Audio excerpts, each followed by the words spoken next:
এই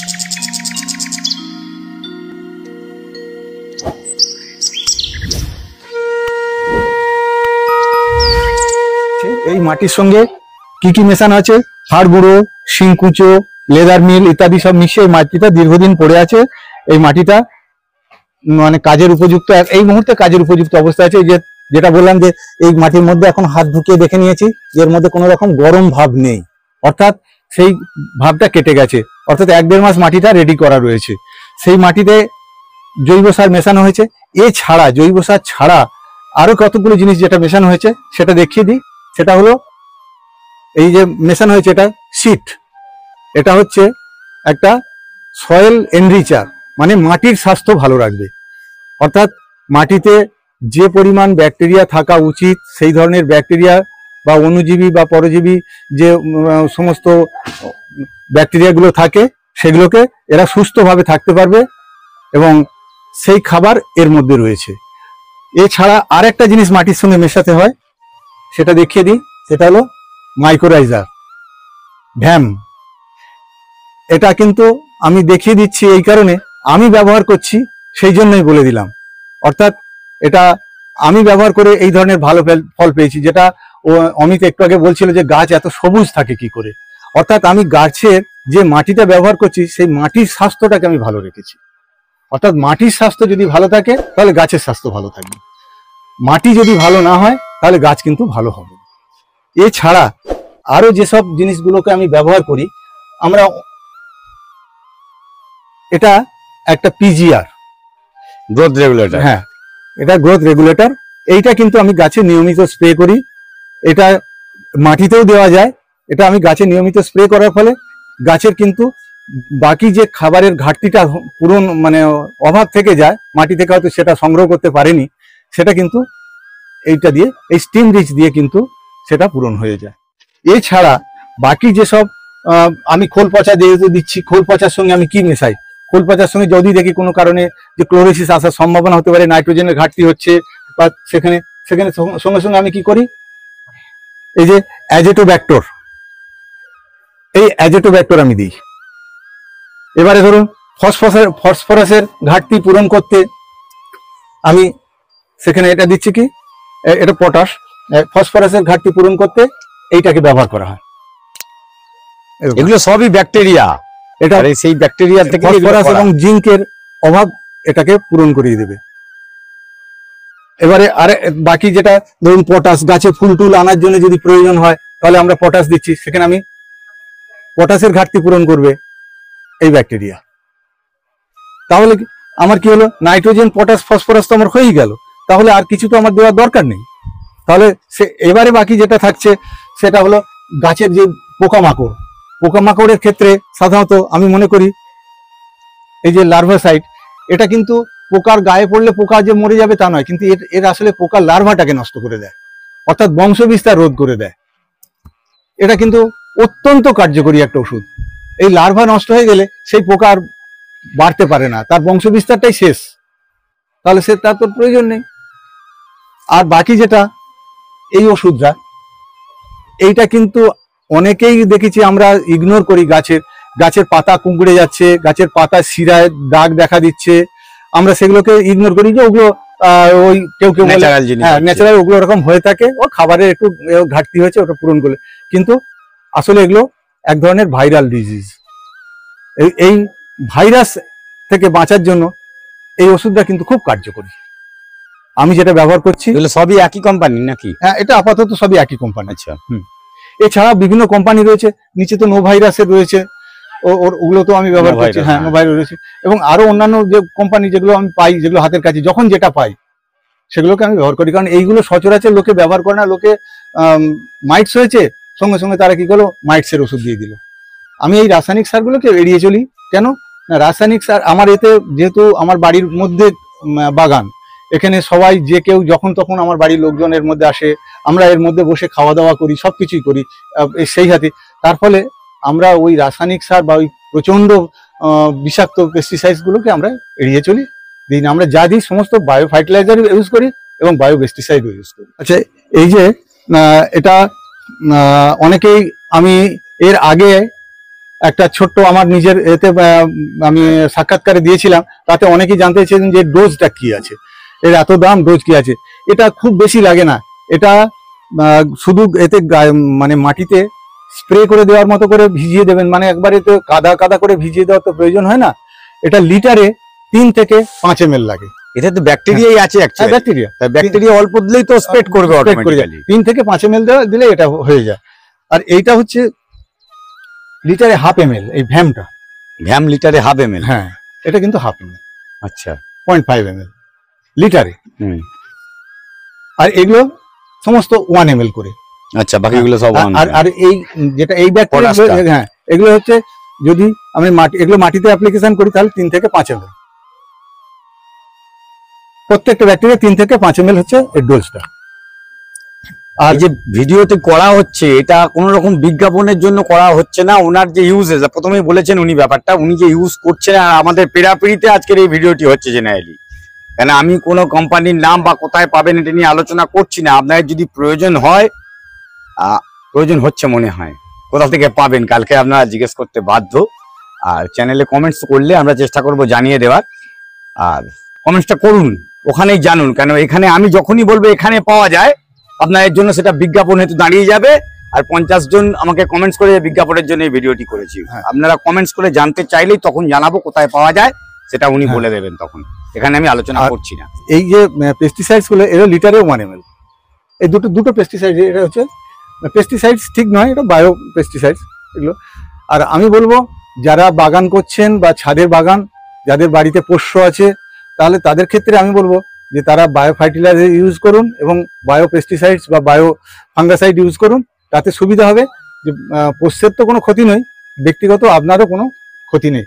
কারণ আমি নিজে অসুস্থ মানুষ বলে আমি ওই রাসায়নিক বা কেমিক্যাল থেকে নিজেকে মুক্ত রাখতে চাইছি। এটি আমাদের জন্য, সকলের জন্য তো ক্ষতির দিকেই নিয়ে যাচ্ছে, খুব নিরাপদ। কারণ এইগুলো থাকলে কি হয়, কারণ আমার যে ধরনের শারীরিক অবস্থা, তাতে আমি ওই রাসায়নিক সারের ওই তীব্রতা বা রাসায়নিক পেস্টিসাইডসের যে তীব্রতা, ওইটা আমার শরীর নিতে পারবে না। আমাকে বাধ্য হয়েছি তখন এইগুলো নিতেই। আর তাছাড়া এটা আমি রেজাল্টও ভালো পাচ্ছি যখন, তখন আমি কেন যাবো? তাহলে এটাকে মাটিতে এমনি মিশিয়ে নেওয়া যায়, গাছের গোড়ায় জলের সঙ্গে দেওয়া যায় এবং স্প্রে করে ইউজ করা যায়। আরো একটা কথা, এই যে আমি যখন বললাম যে আমি যখন আমার ফসফরাসের দরকার হবে, আপনি যদি কেউ মনে করেন খোলের সঙ্গে, পচা খোলের সঙ্গে আমি মিশিয়ে নেবো ব্যাকটেরিয়া, তাও মিশিয়ে নেওয়া যায়। তবে খোল পচা হয়ে যাওয়ার পর, হয়তো 3 দিন পরে যখন দিতে যাবেন তখন মিশিয়ে নেবেন। কারণ খোলটা যখন পচে তখন একটা গরম তৈরি হয় ও থেকে, সেই গরমটাতে ব্যাকটেরিয়া গুলো নষ্ট হয়ে থাকে, যার ফলে খোলটা পচে যাওয়ার পর বা ডাইলুট করছে যখন, হ্যাঁ তখন মিশিয়ে নিতে পারেন। বা 2 দিন পচে যাওয়ার পর আপনি আজ রাতে মিশিয়ে রাখলেন, সকালবেলা দিয়ে দিলেন, তাতে কিন্তু রেজাল্ট ভালো পাওয়া যায়। যাক, খুব কার্যকরী ভিডিও হতে পারে আপনাদের যদি ভিডিওটি দেখেন সম্পূর্ণটা। কেন আমরা একটা কথা বলি, মাটি নষ্ট হয়ে যাওয়া, গাছের মাটি যখনই নষ্ট হতে বিষক্রিয়া শুরু হয় কেমিক্যাল ফার্টিলাইজারে, জেনারেলি মাটির যে পিএইচ লেভেল, যেটা আমাদের গাছের জন্য জেনারেলি অ্যাসিটিকের জন্য অ্যাসিটিকেই থাকা উচিত, তবে কিন্তু হয় অতিরিক্ত নয়, অ্যাসিটিক লেভেল যেটা থাকা, কিন্তু অ্যাসিটিক থেকে যখনই ওটা ধীরে ধীরে আম্লিকত্ব শেষ হয়ে যায়, সেটা অ্যালকালাইনের দিকে চলে আসে, তখন কিন্তু গাছের মাটি ক্ষারীয় হয়ে গিয়ে নষ্ট হয়। আর সেটি হয় কিন্তু বেসিক্যালি আমরা যা জানি সেটি হচ্ছে কেমিক্যাল সারের থেকেই ম্যাক্সিমাম এই ক্ষতিটা হয়। আশা করি উনিও একই কথা বলবেন। কি বলতে চাইছেন দেখুন, বিষয়টা একদম মানে তুমি যা বলেছো এর থেকে তুলনা হয় না। আজকে রাসায়নিক সারটাকে আমি বিশেষত যদি এই যে কথাটা বললে, আমি তাহলে বলি যে রাসায়নিক সার আমার কাছে একটা পরমাণু বোমার মতো। আজকের আমরা সেটা সবাই জানি, আমরা বলছি রাসায়নিক সার ব্যবহার করলে আমরা বলি মাটির উর্বরতা শক্তি নষ্ট হয়ে গেছে। আসলে মাটির উর্বরতা শক্তি নষ্ট হয়ে গেছে রাসায়নিক সারে কেন? আমরা তো রাসায়নিক সার দিয়ে উর্বরতা শক্তি বৃদ্ধি করি, তাহলে নষ্ট হয়ে যাওয়ার কারণটা কি? বিষয়টা হলো কি, মাটির যে উর্বরতা শক্তি বৃদ্ধি করে যে সমস্ত অণুজীবী বা পরজীবী, যে সমস্ত প্রাণী যেগুলো থাকে বা যে ব্যাকটেরিয়াগুলো থাকে, সেই ব্যাকটেরিয়াগুলো ওই রাসায়নিক সারের প্রভাবে মরে যায়, যার ফলে মাটির উর্বরতা শক্তি নষ্ট হয়ে যায়। আমরা এই জৈব সারের সঙ্গে যখন এই ব্যাকটেরিয়াগুলো মিশিয়ে দিচ্ছি, তার ফলে কি হচ্ছে, মাটির উর্বরতা শক্তিটা আরো বেড়ে যাচ্ছে। জৈব সারের মধ্যে যে আমরাও তো অনেক সময় দেখছি হাড়গুলো শিংকুচি দিয়ে গাছ করছি, তত ভালো হচ্ছে না, কিন্তু এই সিড বা ভ্যাম মিশিয়ে দিলে কাজটা অনেক ভালো হচ্ছে। কেন হচ্ছে? অর্থাৎ মাটির মধ্যে যে মাটিটা আমি কিনছি সেটা তো রাসায়নিক মুক্ত নয়, কারণ আমাকে তো রাসায়নিক সার যেখানে প্রয়োগ হয়েছে সেখান থেকেই মাটি এনে দিচ্ছে। তার ফলে কি হলো, ওর মধ্যে তো সেই ব্যাকটেরিয়াগুলো নেই। আমি যখন এই সিড বা ভ্যাম মিশিয়ে দিচ্ছি, তার ফলে কি হচ্ছে, ওই যে আমি জৈব সারগুলো মেশালাম সেইগুলোকে ডিকম্পোজ হতে ওরা সাহায্য করছে। কেন ওরা পচে হ্যাঁ। গিয়ে তৈরি করে দেবে জিনিসটা, ওরা ওরা সাহায্য পচাতে করছে। সাহায্য করবে। তার ফলে কি হচ্ছে, এই যে মাটির উর্বরতা শক্তি, অর্থাৎ এই যে আমি একটু আগে বললাম যে মাটির স্বাস্থ্য ভালো রাখবে, অর্থাৎ এই ব্যাকটেরিয়াগুলো কি করছে, মাটির স্বাস্থ্যটাকে ভালো রাখার ফলে ওই সারগুলো ডিকম্পোজ হয়ে যাচ্ছে এবং গাছগুলো এত সহজভাবে নিতে পারছে। এই যে গাছগুলোতে যে করা আছে কোনো রাসায়নিক বর্জিত গাছ, অথচ গাছের চেহারা দেখে বুঝতে পারছেন যে গাছগুলোতে ফুল মানে ক্লোরোফিল ঠাসা।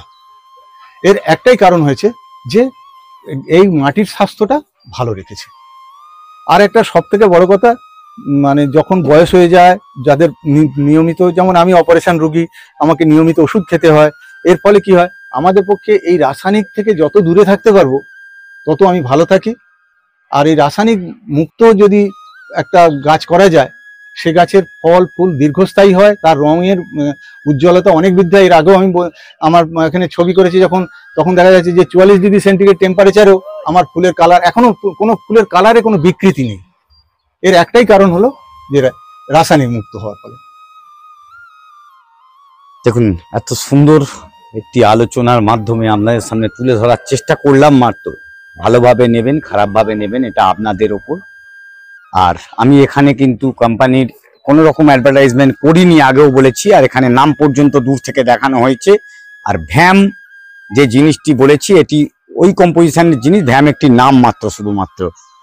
ভার্নিকুলার যে নামটি রয়েছে, ভ্যাসোকুলার কি একটি নাম, এটার নামও উচ্চারণ করতে পারি না। মাইক্রোরাইজার বলুন, সব থেকে ভালো মাইক্রোরাইজার একটি। আর এটি এই কম্পোজিশনে প্রচুর জিনিস আছে। ইকোম্যাক্স ইউজ করতে পারেন, বাজারে অ্যাভেলেবেল ওই ধরনের জিনিস ইউজ করুন, তার মধ্যেও ভ্যাম আছে। এটা মাটির উর্বরতা শক্তি বেশি বাড়ায়, এটা এনরিচার অ্যাকচুয়ালি করতে পারেন আপনারা। আর কেনাকাটার ব্যাপারে যদি সত্যি করা হয়, তা কেনাকাটার জন্য আমিও এখনো কোম্পানির নাম জানি না, জানতে পারিনি, দেখিও নি, আমার দরকারও নেই। তো আপনারা আপনাদের ইউজের জন্য মনে করলে, আমি এখানে আর একটি জিনিসও তুলে ধরবো। এখানে আলোচনার মধ্যে একটুখানি আলোচনা মনে দরকার। আমরা শুনেছি গুড়ের সঙ্গে কিছুটা আমাদের ডিকম্পোজার দিয়ে কিন্তু এই জিনিস করা যায়। আমি এইটা ওয়েস্ট ডিকম্পোজারের উপর আমি মনে করি যে একটা টোটাল ভিডিও হওয়া উচিত ওয়েস্ট ডিকম্পোজারের উপরে।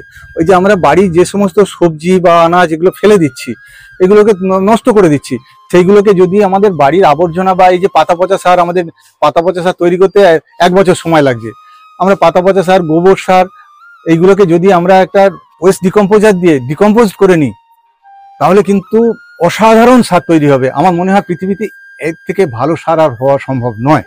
এটা কিন্তু আমি জোর দিয়ে বলছি, কারণ এটা আমার নিজের পরীক্ষিত বা আমার এক্সপেরিমেন্ট।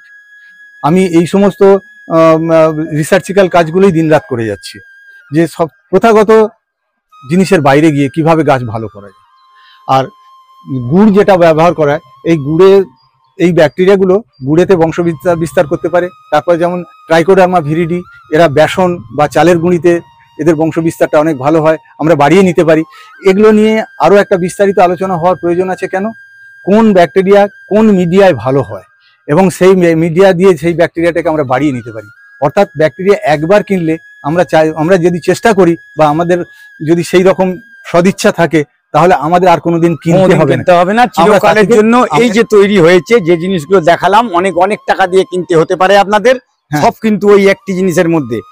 পরবর্তী কন্টেন্ট আমরা পেয়ে গেছি। আর আমাদের ইউটিউবারদের একটা মেন মোটো থাকে, কন্টেন্ট না হলে আমি কিন্তু আলোচনা আপনাদের সামনে করতে পারি না। পরবর্তী আরেকটি ভিডিও নিয়ে ওনার সঙ্গে ঠিক একই জায়গায় আশা করি পরবর্তী ভিডিওতে আমরা নিয়ে আসবো সেই ডিকম্পোজার, কিভাবে কি করতে চান আর কিভাবে করলে বিনা পয়সায় ওই জিনিসটি পাওয়া যেতে পারে এবং সারা জীবন আর কোনো পয়সা লাগবে না। আর আমি আর একটা জিনিস বলবো, যে আমি তো কোম্পানির নাম বলছি না, আপনারা এই ধরনের জিনিসগুলো ব্যবহার করুন এবং এগুলো একবার যদি কিনে ব্যবহার করেন, যদি ঠিক মতো পরিচর্যা করতে পারেন, এগুলো কিন্তু বছরের পর বছর চলতে থাকবে। আর আপনি নিজেও এগুলোকে থেকে বাড়িয়ে নিতে পারবেন। আর এই ব্যবহারের যে মজাটা, সেটা আপনি ব্যবহার করার পরই বুঝতে পারবেন। আর এগুলো খুব কম পরিমাণ লাগে, খুব বেশি পরিমাণ লাগে না। মিডিয়াতে এরা নিজেরাই বংশ বিস্তার করে অনেক বাড়িয়ে নেয়। অতএব আমি বলবো যে আপনারা রাসায়নিক থেকে আপনারা জৈবতে আসুন এবং জৈবর মজা নিন, যে জৈবতে কত সুন্দর গাছ করা যায় সেটা আপনারা নিজে আমাকে তো দেখছেন, আপনারা নিজে যখন করবেন আলাদা আনন্দ পাবেন। আশা রাখি এটুকু আপনাদের যদি কাজে লাগে তাহলে আমি নিজেকে ধন্য মনে করব। নমস্কার। নমস্কার।